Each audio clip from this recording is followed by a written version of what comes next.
Previously on agentpalmer.com, fortunes to uplift you, JB Manis had me at Jurassic Park with dragons, and did last episode have you reaching for your dice, your cards, or your controller? This is the Palmer Files, episode 165 with Beth, Theo, Ed, Kristen, Dave, Stef, Mark, Dan, and Brian. That's right, another one final question is coming at you. Are you ready? Let's do the show! I want to know what 3 books you would recommend to people. What does an Agent Palmer album sound like? What did you think of arsenic and old lace? I want to hear some nerdy stuff from you. What is it that you do well? What is it something that you could work on? And where does you see it taking you in the future? Why is it that you do and have done for so long the Palmer Files?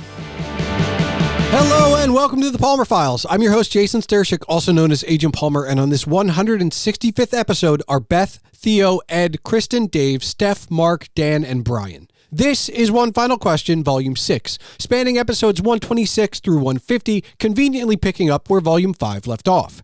As with previous volumes, you will not be hearing every one final question, just a select few. For some of you, you've heard all of these before, because you listened to every episode all the way through. For others, you may have missed one or two, or you just didn't listen to the end of an episode.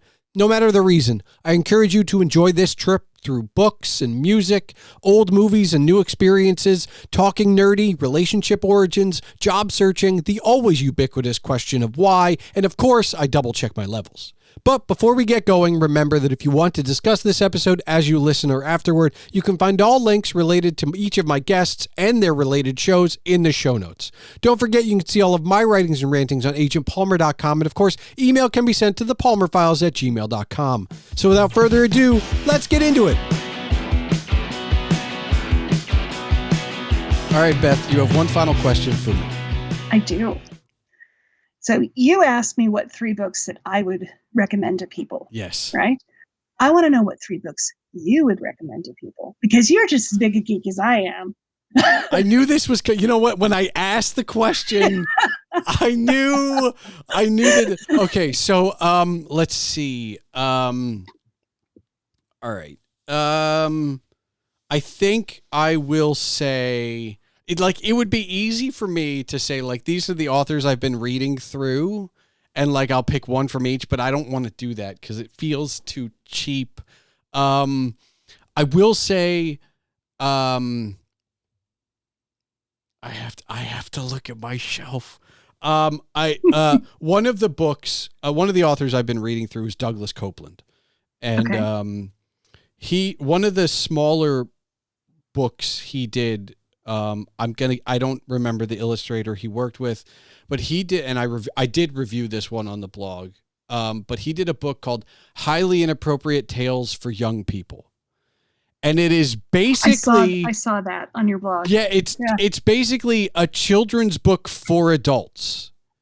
It's a crayon that wants to like hurt the teachers in the school he lives, that kind of stuff. And it's kind of, when we talk about needing like candy as far as content to consume, this was the best I'd have consumed in a long time.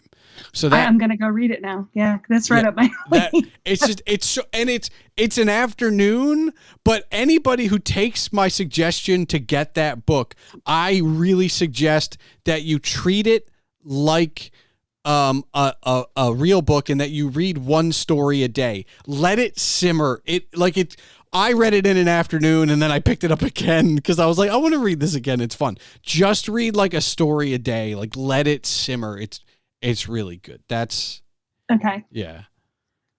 Patrick Rothfuss actually did something very similar. Okay, hold on. So Name of the Wind has been on my shelf, and I haven't read it yet for like years now. And I will get to Name of the Wind at some point, but like everybody tells me, the third one's not out, so I have time. You have plenty of time. All right, but he wrote an adult child's book. He wrote, it's there's two of them. This is The Adventures of Princess and Mr. Whiffle. It's cool because every picture, like as you go through it, you start to realize something's off here. Okay. Well, something's off here. Something is real off here, and it seems really, oh, look, they're dancing through the fields and stuff, except there's blood on some rocks. Okay. And, and then if you look at the Paolo Bacigalupi, his name, Damage to My Soul. It's so great. Okay. It's so great. So that's one. Two, I think I'm going to go with A Thinker. And that was The Magus by Jonathan Fowles or John Fowles. This was a book that it was a roller coaster for me. For the first 2/3 of the book, I had no idea what I was reading. Like, I was kind of enjoying it, but I had no idea. And then in the last third, it just kind of all comes together, and it's like, that's amazing. But like, I felt so, it's true. Like, it's straight fiction. Like, it's not horror. It's not fantasy. It's just fiction. But like, for that first 2/3, you're just along for a ride, basically. And you have to be willing as a reader to let go. Like, no, you're not. He's not going to answer all your questions. Like, then the answer to your question is not 10 or 50 pages away. You have to wait. And it ended up being like, because a friend of mine was asking me, like, what are you reading? I was like, oh, I'm reading The Magus, and I'm like a halfway through and I don't know what I'm reading yet. And that might be why I liked it so much, because it was like, I had to let go. He's not going to answer your question the next chapter. It's not like that. It's just like the slowest burn of a book I've ever read. And then I feel like I would be remiss if I didn't mention one of my favorite books, like one of my desert island books. And that is Galilee by Clive Barker, which was the first Clive Barker I read. And that is his, it's like probably the most romantic horror thing you'll ever read, I feel like. I'm not quite sure, but it is, it's just kind of like this expansive, amazing tale, but it is one novel. And I appreciate that. I know we talked a lot about series, and I can go off on series myself, but just the fact that it's just, here's this one book, and look, when you talk about Barker, like, I feel like you have to mention The Great and Secret Show, but that's got Everville as a second book, and it's like, maybe there'll be a third book, maybe there won't be. Technically, the subtitles of both of those books is Book of the Art 1 and Book of the Art 2 or something. I might be getting that wrong. It might be the Art 1, but I'm okay. The Galilee was that was my introduction, and then I kind of went down the Barker route completely. Did he Hellraiser, like the mythos behind Hellraiser? He did. Yeah. Okay. Yep. Yeah. Like Pinhead and the. Yeah. Although if you, I will say, because Galilee is very subtropical. There's like Louisiana and some island hopping. If you're a fan of old Hollywood, though, along a similar vein, Cold Heart Canyon by Clive Barker is probably also up there for me. Those are, I actually have a reread of Cold Heart Canyon coming, so I can write about it for the blog, because I read it before the blog, and it's one of those few rereads I'm doing. But those are the three, I think. It would be Galilee, The Magus, and Highly Inappropriate Tales for Young People. So a question about The Magus. Yeah. All right. The so Magus, you liked Magus. Okay. Yep. You liked that book. You didn't know what was going on, and he was not going to tell you what was going on to the end. So what are your thoughts on Malazan? I don't know. You haven't? No, I haven't. Okay. So it's one of those Malazan. It's one of those series where you don't know what's going on. I haven't attempted it. Okay. But it's one of the great pieces of fantasy. All right. Now. And it's difficult to get into, and you're not going to know what's going on until you get to the end. Okay. Like it all comes together. I feel like and there's like 15 books or something. It's really prolific. I mean, so I will say this. A lot of my reading, because I am reading the things in my house, is from last century at this point. Right? Don't say last century. But it is like a lot of it is 1960s and 70s. Like I'm not just on the other side of the year 2000. I'm well before I was alive, in a lot of the things I'm reading. So I don't know much for contemporary stuff. It's I think it's mid 90s. Okay. So it's not hugely contemporary. It's just, I know it's kind of a litmus test for some people. I feel like it, you know what, to that account, I think I'd be okay with it. Although I need some resolution at the end of the book. You can't hook me for 15 books and then give me all the answers in 16. That's not, I'm not signing up for that. That's I would really love to read your post on the first book. I don't know what I just read. This was like a marathon of reading, trying to get through it.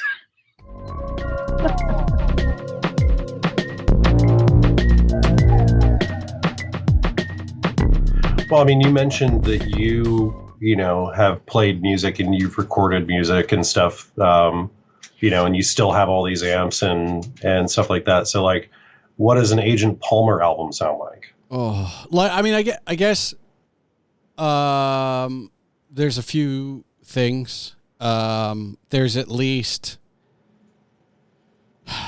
I mean, I don't have any songs, right? But just based on listening habits and more specifically playing habits, I think we're talking about a few acoustic numbers,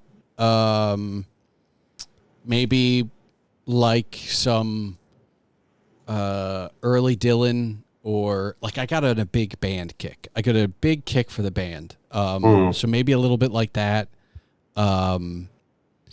I softened on country only because I was listening to a lot of old Stones. And if you like some of the old Stone stuff, you can't really hate on country too much. But I think it would be something like that. And then I feel like, I still occasionally love to get up and play some of that late 90s, early aughts pop punk stuff. Yeah. So I feel like it's just going to be a roller coaster. But I think more than the music, I think I would try to tell a story with the full album. I mean, if I'm making an LP, it's going to start somewhere and end somewhere. And I'm going to punish the listener for hitting shuffle. I feel like that's me. I think I want you to listen to all, let's say 12 tracks, in order, sequentially, because I have been listening to a lot of music. I have been listening to a lot of albums, not on shuffle, just straight through. And there are times when I think of the artist and I go, all right, this is on purpose. There are times when I go, I think a producer got in here and moved some stuff around. I don't think this is necessarily what the artist wanted. But at the moment, the Agent Palmer album is probably more a produced by. I'm currently still, this podcast aside, very much the man behind the curtain, guy in the chair, helper rather than the doer most of the time. So, a lot of times though, a producer role, you can shape sort of the overall sound of something, shape the taste that kind of goes into it, and help craft those performances in a way that is cohesive. So, yeah. And I would hope that I still I did it a little bit decades ago now. I would think some of that stuff has come back, especially because like I still play with a mixer. I still play in audio editing. Like I'm still listening to music. I would hope that some of those maybe rusty, but they didn't go away. I do have one song that I've been toying with, at least musically, that has 3 parts. Mhm. Now, is it a verse, a chorus, and a bridge? I don't know. And which one is which? I also don't know. And it just came to me, and I still haven't recorded it, but I can still play it. And I know I'm playing with fire there by not just putting it down, and maybe at some point I will put it down. But I just, for the moment, I'm just happy to put on my like bass playlist and just play along with, you know, the influences I've had for the last 30 years, and you know, be happy when I, you know, play for an hour and my fingers don't hurt. It's like, oh, well, I'm back in, I'm not going to say they're chops necessarily, but it's like, well, I'm in playing shape and this is exciting. And then, you know, I'll pick up my acoustic or electric guitar and I'll play for like 15 minutes and go, ow, what is going on? Yeah, that's where I really fall off. Is I don't have I like lists and I try and schedule some things, but I tend never to pick up instruments except in like waves. Yeah. Which is probably the reason that I haven't really started writing anything, because like when I finally put down the bass after playing it for months, I'll pick up the acoustic and then I'll just try and learn a few new songs or play the old songs. And then I'll be like, I'm going to go back to the bass. I'm going to play the electric for a few months. Like it's just, and so I'm not really in that space. And also, selfishly, I have so many other creative outlets that music is a passion for sure. And like, if you and I weren't across the continent, I would be like, I would gladly volunteer to ride the mixer for you or like lay down a track while you're playing something else. But like, I don't know if I have the spark to create the Agent Palmer LP. And I think that's really what's keeping me from doing anything is like, I'm at a point now where like, if I want to do it, I'll do it. But if I don't have the spark, if the flame's not lit, I'm probably not going to. I'll noodle around with this song until I find something and hand it off to somebody maybe, or maybe makes it. But just for now, it's just kind of like, no, I'm just happy playing it as it is. If that's what makes you happy, that's all that counts. Yeah. All right, Ed, do you have one final question for me? What did you think of arsenic and old lace? I had a question for you, but for the listening audience, just know that Ed is the first guest to ever give me homework for the one final question. Because I heard you on our buddy Rob's podcast, the Movie Rob Minute. Yep. Yeah. And for It's a Wonderful Life, and it became very clear that I have deficiencies in the 1940s as far as films go. Yeah, but like there's certain things, you know, there's a Jimmy Stewart starter pack, you know, and there are certain Frank Capra films that it's just like, I don't know how you could be a human being that walks on this earth and you haven't seen some of these movies. Okay. So I picked one of them for you to watch. Yes. And I you know, so I guess my big question is, will Arsenic and Old Lace be required viewing for you every Halloween now? Ooh. I mean, I do like it. It's got some I mean, look, my initial thought as I'm watching this film is I really need to ask Ed, like, if he was going to go crazy and think he was someone from history, who would he want to be?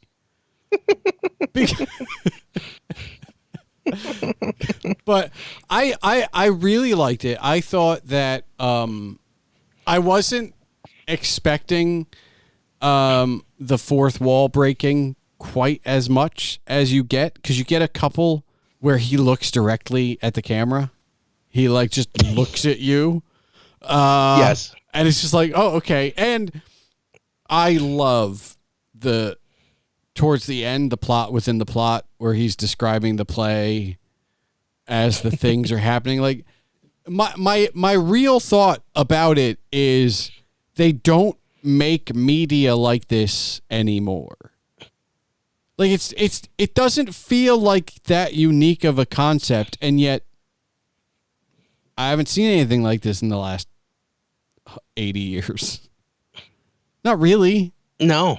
No. And it's sad because it's almost, I don't want to, I mean, I guess I can put it on a pedestal and say that like, it's kind of like the Marx Brothers, where like the Marx Brothers, especially maybe the first 4 or 5 films, there's a joke every 30 seconds and every joke is a bomb. Like there are no throwaway jokes in like Coconuts or Duck Soup. Like they're all killers. And it feels like no one makes a comedy like that anymore. Everybody's like, here are my 100 jokes for this 100-minute movie, and 50 of them are killers and the other 50 are throwaways, but I feel like I need to keep the jokes per minute up. And it's like, we don't make movies like that anymore. And so my first thought was, this is good. Why don't we make this anymore? Well, part of it is that, that was originally a play. In fact, part of the joke was Jonathan, the older brother who, looks like Frankenstein. Yeah. Was played on the Broadway stage by Boris Karloff. Okay.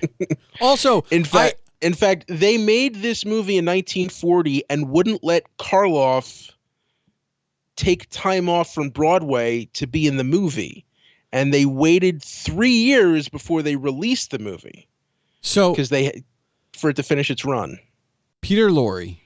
Oh, Johnny is something I've only seen up until this. Maybe I've seen him in bit parts here and there, but generally speaking, my experience with him is Merry Melodies. Okay.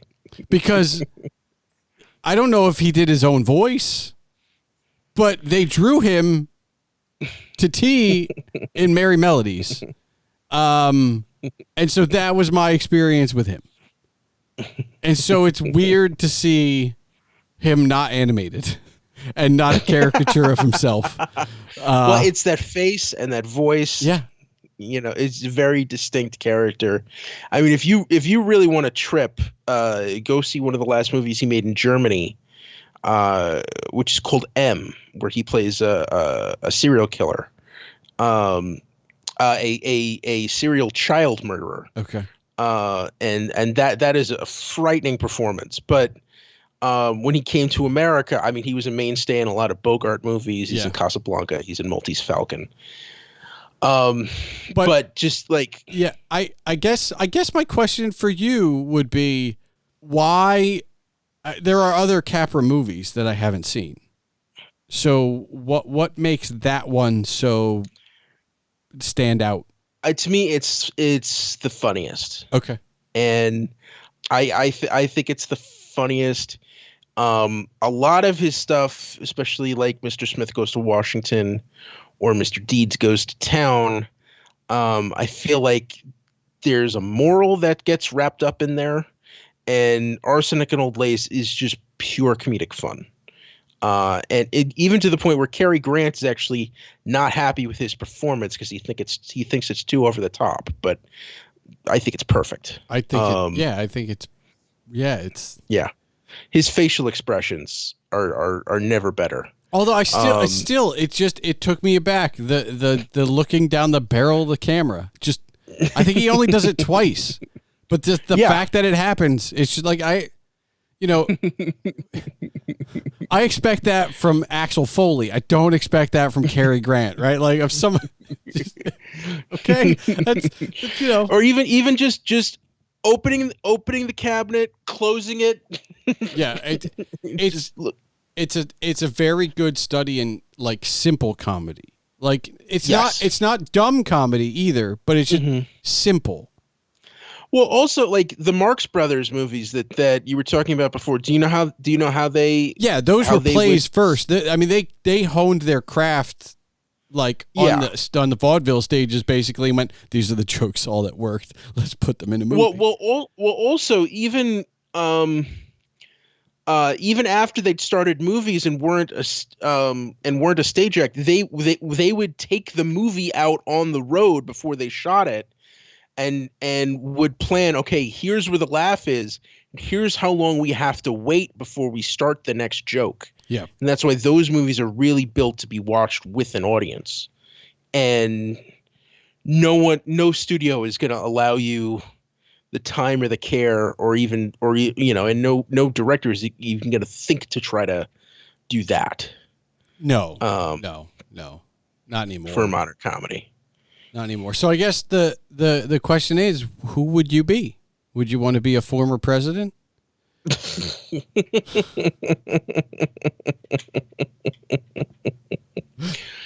Charge! I mean, Teddy Roosevelt, that's I'd always wanted to direct a stage version of this. And yeah, Teddy is the most fun character.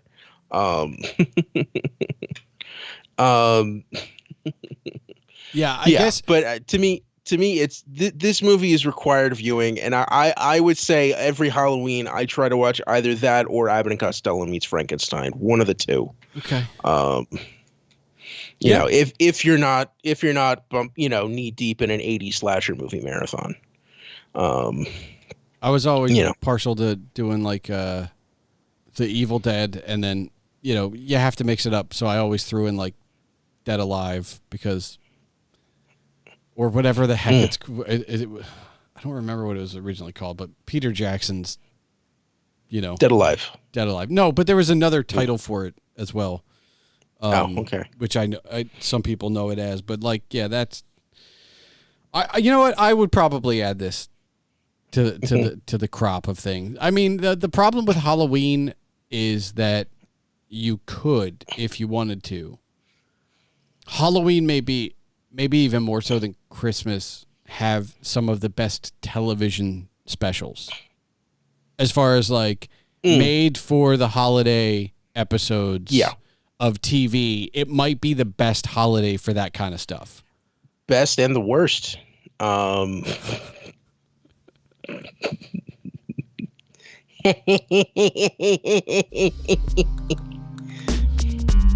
Kiss everybody. All right, Kristen, do you have one final question for me? When was the last time you tried something new outside of your comfort zone, and how did it go? Well, I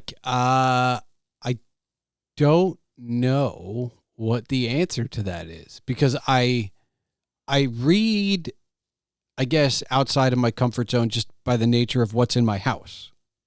As I explained, I don't know how half of these books got here. So it's not like they were all, my taste. That with reading, it's very much like I don't know. This will be interesting. But as far as like outside of my comfort zone, truly, I get to throw my best friend under the bus because, look, I live with, it didn't come up. And if it doesn't, I don't, tell people, because why would I? But like, I'm a functioning, massive anxiety ridden human. Okay. It's not diagnosed, but like I can live with it. And part of that is because the health insurance when you're self-employed is very bad. So so I just, I learned to deal with it. But my buddy went from living in an apartment that was 5 minutes away from my house to being 45 minutes away, almost an hour. Okay. And one of the things that I guess ratchets up the anxiety is doing something new. Now, Yeah. it's not always a bad thing. As an example, I get nervous before I call you, right? I still get nervous doing this show. And to I me, got nervous before you called me. yeah, to me, that's good. I feel like nerves for that, it's a good thing. So it's not like, not all the nerves is the crippling social anxiety. However, the easiest way to get it ratcheted up to 11 is to go somewhere I've never been. Okay. And so I helped him move. Okay. And that was, it's what you do for friends. But then I went up to visit him because, he's now living in the middle of nowhere. And that was the big one where it was like, all right, he wants to have lunch. Well, my social anxiety likes to come in many forms, but nausea is probably the largest one. So like when people ask me to do meals in new places or with new people, like food's the worst for me. I enjoy eating, but it's really hard to enjoy eating when your anxiety is like a bowl of like cats that were just like rattled around. So it's just kind of like, all right, well, and I've learned order small portions, don't eat it all. That way, if it does get bad, like it's not that bad, and I can always eat when I get home. So that was probably the most like newest thing that I've tried because it was a place I'd only been once. Thanks to Google, apparently there are 75 different ways to get there. So I still haven't been there the same way. And it, it's about getting the comfort zone there. It doesn't stop me from doing new things, but it very much is there's caution and warning signs. Like I think back in like, man, I guess I'm going to go with Apollo 11, right? They turned off the master alarm in order to fix the problem because the master alarm's going off to let them know there's a problem. Then they turn it off and they can solve it. When I go somewhere new, I have to turn off the master alarm. Right. Sometimes it's just being quiet and breathing. Sometimes it's like, I have to go for a walk. I'll be right back, or I need some fresh air, whatever it is. But it does take a while to figure out because it's never the same. Yeah. We're all humans and we all have different kinds of anxiety, and mine's maybe a little bit more active than most, but I've learned to live with it. And so new things are harder. But I still try and do it on occasion. But for commonly, it's reading outside of my comfort zone as opposed to getting outside of my comfort zone. That makes sense. But it's also availability. Like that's the opportunity to read something I've never read before is literally in my house many, many, many, many, many times over. Yeah. Versus, going to do that thing or not. So, I've very much taken the easy way out, which also happens to double as a way to downsize my library. So it kind of all works out in the end, I guess. Yeah, that's true. I know you're killing two birds with one stone. I'm all about that efficiency. All right, Dave, do you have one final question for me? I do, and I'm going to take you back to your awkward teenage years because we were talking about high school. We were talking about the cool kids, the nerd kids, and you said you were a bit of a chameleon, but you identified closer to the nerds. So I want to hear some nerdy stuff from you. Like, I know that we're similar in age, so you're going to have memories of record stores and video rental stores and all that good stuff. But like, what were you into? Like back in those days, like what were the things that maybe you didn't feel as comfortable sharing because you thought maybe make people think you. So it's weird because entering high school, I was a worker. I think it was 14. At 14 years old, I started working, I guess, under the table at a magic store. We sold Magic the Gathering cards, had D&D. It had this is going to date it the most. It had 3 LAN networked computers with Quake and Duke Nukem, and then Warcraft 2 Tides of Darkness, and eventually in 1997 or 96, Diablo 1. Of course. And I think that was the nerdiest thing. However, it wasn't that nerdy because occasionally one of the cool kids that did play would come in. They weren't regulars. I got kind of put to work because I was willing to, and it grew into like my first real job. But it was just that was probably the nerdiest thing. The other nerdy thing happened the summer before that store opened. Is I went to summer camp, and that's when I was introduced to Magic the Gathering and Dungeons and Dragons, right? And it's just kind of like, all right, you leave summer camp and you're like, oh, I want to know more about this. And ironically, one of my friends at the time had also discovered Magic at the same time. I still do play. That was another one when we talk about gaps where like I kept my cards, but I didn't play for like 10 or 20 years. And then I started to get back into it. And it's a lot more dangerous to get into it when you have money than when you're a poor teenager. Yes. So that was the thing. And so that was the really nerdy thing from teenage me. However, luckily in my 30s, I discovered something even geekier, podcasting.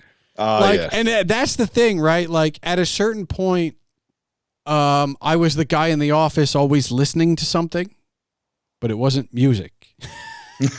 And it wasn't talk radio. And then, you tell these people, your coworkers, that you are, going home. You can't go out because you have to go home and record or help, and so you become the geek. And it's just like, oh, any podcast question. Like, have you heard of cereal? Like, yes, I've heard of cereal.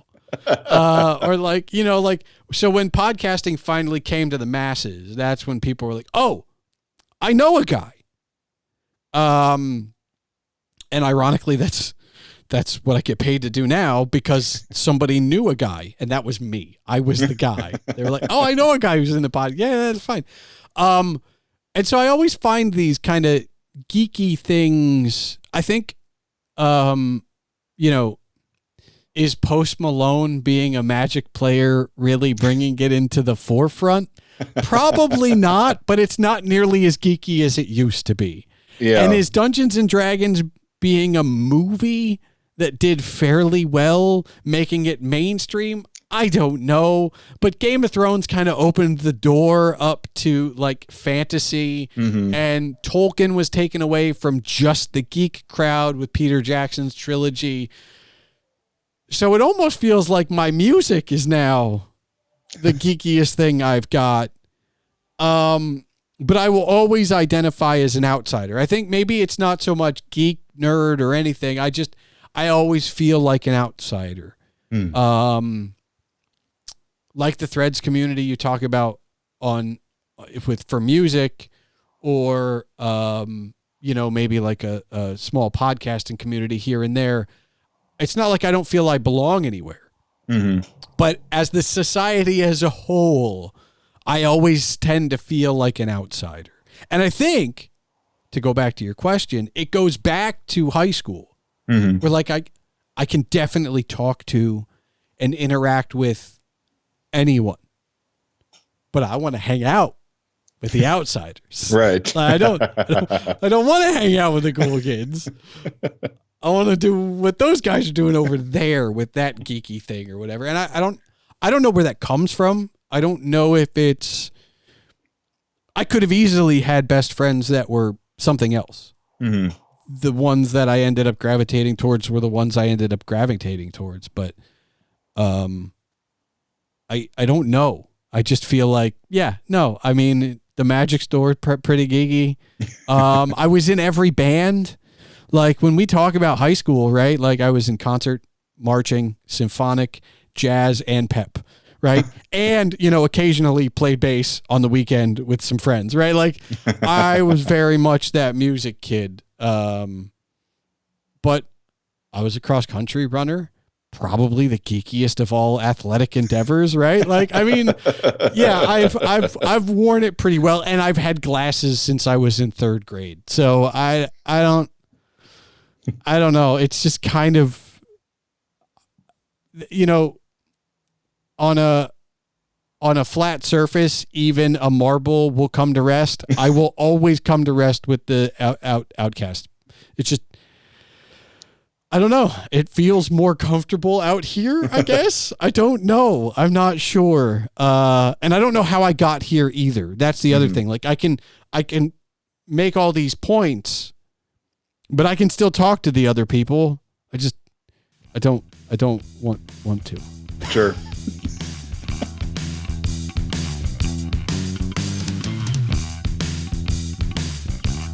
All right, Stephanie, my wife. My wife. Do you have one final question for me? I do. When you asked me that 3rd time to go out with you. Yep. How confident were you that I was going to say yes, given that I hadn't said yes up until that point? Oh, I was convinced it was a no until Michigan. Really? Yeah, I was very shocked you said yes, but I was going to ask anyway. I don't know what possessed me to ask, but I was very much. We had some what I would consider fairly romantic conversations. And I mean, some in-depth conversations. Yeah, and I don't mean like sexual in nature. I just mean like talking about really important like questions. By the time I asked you out the 3rd time, we had talked about like, would you want to have kids? We had talked about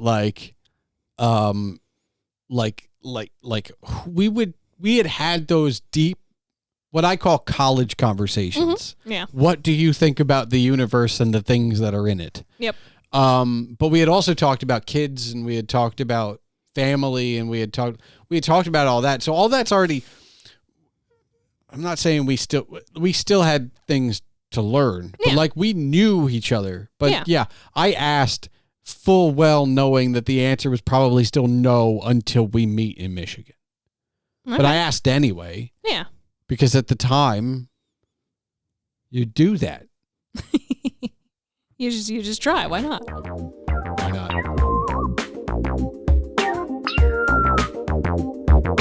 Okay, Mark, do you have one final question for me? Yes, I do. I saw you were about to take a sip, so I waited. No, I'll still drink. That's fine. I don't know if you're keeping that last little conversation that we had in this about you checking levels and everything like that.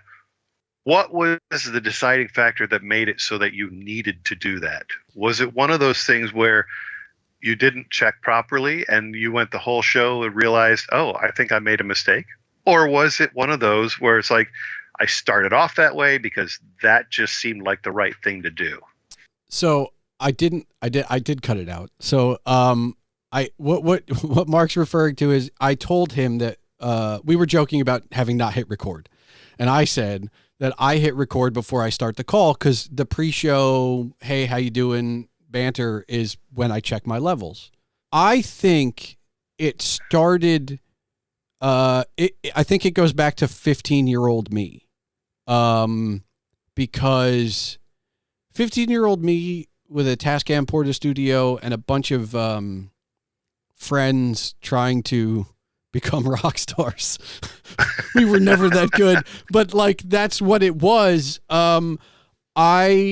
Was it that you knew your 3 notes and you were just gonna be all set? That was me. I was the weak link. That's why I was a bass player. But hey, now bass players get a bad rap. But bass players are the coolest. I think so. But I think what it is at the time the Tascam Porta Studios were expensive, and I was lucky enough to have one, actually 2. But they ran on tapes. They ran on cassette tapes, not quarter inch, not 2 inch, not 1 inch, not reel to reel. We're talking about cassette tapes, which were a dime a dozen at the time, right? So sure. I think it just stems from there, where it was, if somebody was about to play, I hit record. Now, unless we were with the history lesson, 4 tracks for the tiny Porta Studio, 8 tracks for the large Porta Studio, but you could record over stuff and move and mix everything down from tracks 1 through 8 down to 1, and then keep recording more. But if you were just recording like the first initial, you could just hit record. Sure. And so I think it was hanging out with the equipment set up, but not recording. And people were like, did you get that? That I always erred on the side of, we can just go buy another $1 pack of 3 90-minute tapes, right? Like, they're a dime a dozen. They're cheap. It's fine. And I think it goes to that where, like, I'd rather have 30 minutes of just us shooting the shit or nothing, and then 30 seconds of this riff somebody only nailed once and has, as opposed to just being like, I'm sorry. Mark, can you do that again? Nobody was recording. And I think it's that. I think it goes back that far. I think had it been reel to reel, had it not been a cheap, a cassette tape or whatever, maybe I would have learned my lesson a different way by not recording. But it really goes back to, like, I'd rather have it on. I'll go one step further. I also record a good portion of after show conversations, which, I would ask permission, and I have a contact information for every one of my guests, but I have because I had started this project in terms of, like, what do I have in those after shows that's worthwhile? So I started building as we record, I just released One Final Question, Volume 5, I think it is, right? Because I work ahead. And that is a collection of these One Final Questions. And so I was like, well, I can just do like 5, or like I can add 3 of these after credits, after like these post episode things that I've got recorded, because they're fun. Sometimes it's a really cool story we just didn't get time to, or didn't, forgot about. I have a 6-hour rough draft, which is probably going to could be cut into 6 1-hour episodes, right? Like, give or take, probably 7, depending on how the cuts are. I don't know that I'll ever get back to it. Like, I would like to, and there's all that stuff, but it's just like, I'm always recording. I feel like there's, if I can use it, I can use it. It's great. But like, I always record, and I don't know. It seemed like maybe all that time producing other shows from afar and having people go like, hey, Mark, can you talk? I need to check your level. When I can just be recording and be like, hey, how you doing? And then when you tell me about your day, which I'm genuinely interested in because I like to know the framework of my guests before I get going, I can check the level and go, all right, it sounds, he's good. Like, I can hear it. I see it. We're good to go. Nice. I've been doing this for decades, man. It's a shame it's an audio podcast because they can't see the hand motions. That's fine. It's fine. Well, we'll make sure. We'll make sure to reiterate. Really, maybe I'll add reverb to you for that. There you go. Dark Urge.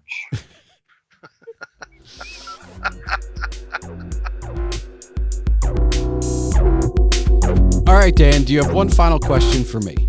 I do, but it requires a little setup. All right. Pertaining to what I said before, part of my job search council is having a listening tour, and we have certain questions. So there are 3 questions that you ask. Okay. So, Palmer, I'm going to ask you these 3 questions. All right. But pertaining to you. Okay. Okay. What is it that you do well? What is it something that you could work on? And where do you see it go? Where you see it taking you in the future? Okay. So so the first one was, what do I do well? Yes. I'm pretty organized. And I'm really good at preparation, which I think falls in line with the organization. If I was going to be very specific, I've gotten very good at editing audio, and I think having done some like vertical video promos, I'm getting better at editing video. Though probably not as good as audio, because there are too many things to hide that I know all the tricks for in audio that I don't know in video. But that's just practice, right? That's just practice. So I guess that would lead into the second thing, which is to work on. I could probably, with more practice and experience, get as good with video as I am with audio. And then what's the third one? Where does it take me in time? Yes. What can you do to utilize these skills? I mean, I think right now, I'm already doing it. But the level of success would be determined by me as, hey, I'm doing it. These things are good, but I'm not making any money. So other people's level of success in this would be like whatever. But like, I have, and you're no exception, I have a lot of creative friends. And the first thing I said was that I'm organized and I'm good at preparation. And so I usually bother a lot of my friends about their projects because I'm willing to help them either get them organized or prepare to work on them or what have you. And a lot of the time, because I'm good at editing audio and I'm okay and learning in video, a lot of those things that end up being multimedia in some capacity, I can help on the execution of in some capacity. Okay. And so it's, I don't want to throw anybody under the bus. You're here, so it's easy. But like I do have like maybe 5 different individuals in my life right now who I'm either pushing to work on their next creative endeavor, pushing to finish their existing creative endeavor, or pushing to get started. Right. And for me, I have to get pushed to get started.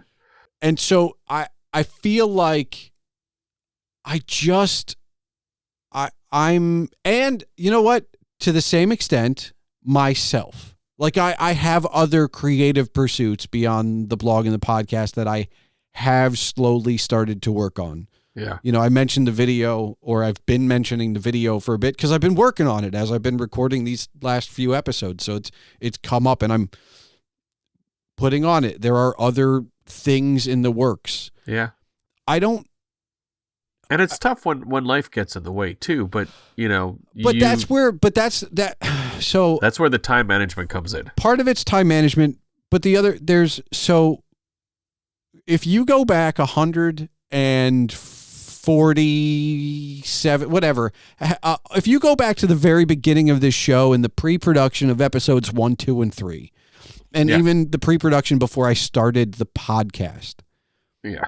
The argument I always had for like Grant Markham, Bill Sweeney, Jason the Angry Ginger, Dave Meyer, Diamond Dave Meyer. Let's go with all the names, right? The Kilted Chris one. Meyer, the Myers is. My argument was always that I didn't have a me when it came to podcasting. Like I was helping Bill promote. I was helping 7 Days a Geek produce behind the scenes with coordinating schedules and news items and all that. Like I didn't have a me. Yeah. I mean, I did. It's just I'm one of those people that doesn't think to do it for myself. But that's what I think. I don't know if we said it on this recording of this or that's.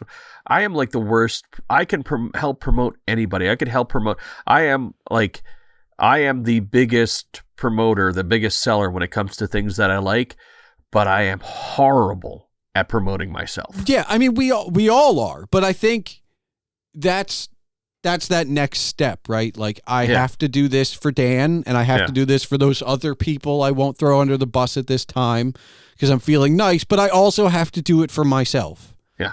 And I think that's where it's at. And I think that to take it a step further, the measure of the success is in 10 years, I expect there to be, with my help, maybe not in name, but at least in behind the scenes, 3 or 4 published written works, 1 or 2 musical things, and a couple video things that I have helped bring into the world. I don't know which of them is going to fall by the wayside just because of time, because of life. I mean, all those things, but it's not going to stop me from trying to get all those things out.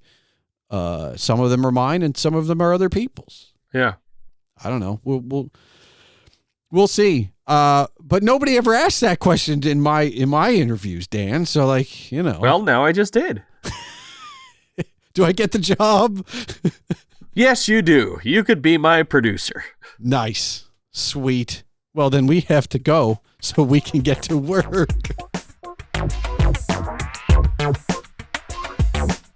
All right, Brian, do you have one final question for me? I do. I'm curious as to why is it that you do and have done for so long the Palmer Files? You know, I think it's because I enjoy talking to people, which is not a shock. And like if we pull back the curtain completely, it was your agency and I was your agency's representative for one of your clients. And I know that, you know, I would talk to whoever I was talking to for a long time. Like I think there might be, for anyone like that, I should probably, I could probably have them all on. And I think I did have Ryan on, who was cool. a designer. And Ryan I had on a while ago, but like he told me, he's like, or maybe he told me when we were talking off mic.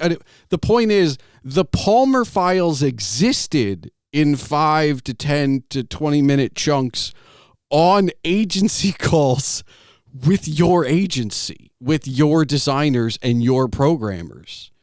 So it was almost an inevitability that I would find my way to this medium. And it did take a while, and I did kind of come to it kicking and screaming, but it's one of those quirks of life that when you finally do the thing that you've been putting off, you go, probably should have started this sooner. Yep. You know, like it's just kind of like, all right, yeah, I was helping other people and I was doing the other thing, and you know, I do enjoy writing, and the blog is a completely separate thing, but this, I do this with, I don't know, so this is, math. This is like 149, I think this is episode 149, right? So that would mean there's at least 120 different people I've spoken to. And all of these conversations, sometimes they're one-sided, sometimes they're back and forth. They're all the conversations that like I would have on the phone anyway. But I do kind of want to share that, and I want to bring it back. I want people to listen to you tell a story and then have me ask a question and you tell another story, because I want people to do that in their real life. I don't want it to be, I want this to be an example. Like, yeah, it's a great story. But I also want people to get those stories from the people around them as like almost a lead by example thing. Because everything's so short and everything's so crafted that even stories that I've told multiple times on this podcast come out differently based on the day I had or the week I had or what I have going on tomorrow or what was the preface before in the conversation that led me to this story I've told before.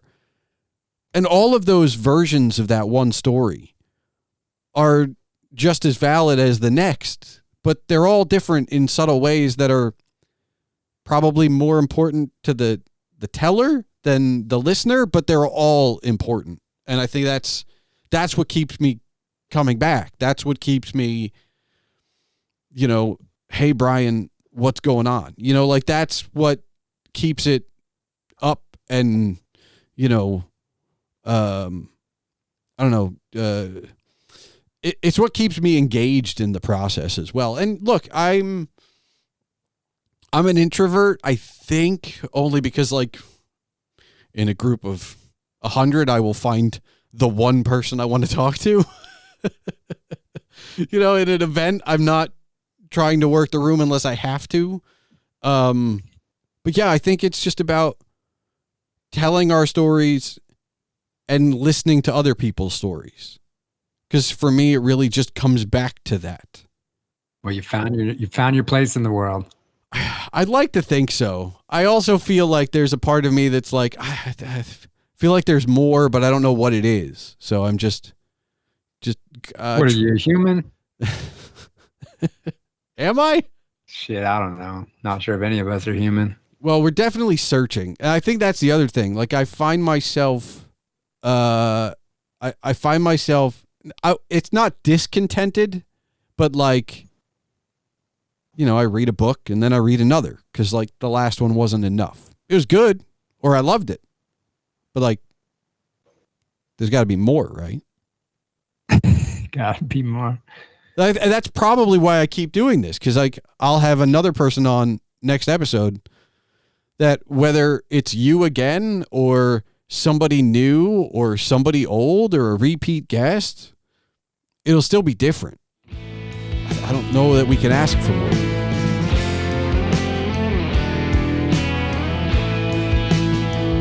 So there's another volume of One Final Questions completed. This one just as eclectic as any of the others. And the next one isn't too far around the corner either. In the meantime, I can give you a glimpse into some future episodes. There will be more music talk. A guest will help pull back the curtain on the publishing industry. Spies will be pitted against each other, and we'll return to Star Trek for a discussion on Voyager. And of course, there are plenty of other episodes with and without guests in the works. Thank you for listening to the Palmer Files episode 165. And now for the official business. The Palmer Files releases every 2 weeks on Tuesdays. If you're still listening, I encourage you to join the discussion. You can find all related ways to contact my guests or myself in the show notes. The music for this episode is provided by Hanno Heider. Email and comments can be sent to this show at thepalmerfiles@gmail.com. And remember, your home for all things Agent Palmer is agentpalmer.com.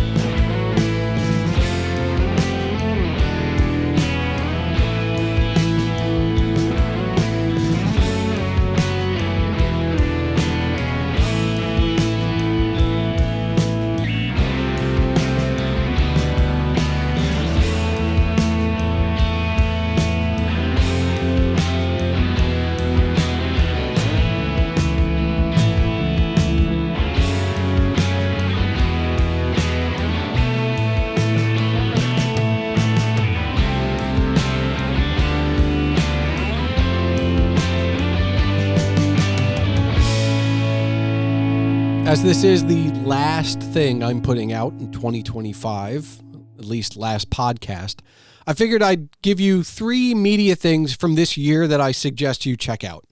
The first being Chesapeake by James Michener. Yes, it's from decades ago, but I read it this year, and it may be one of the best things I read this year.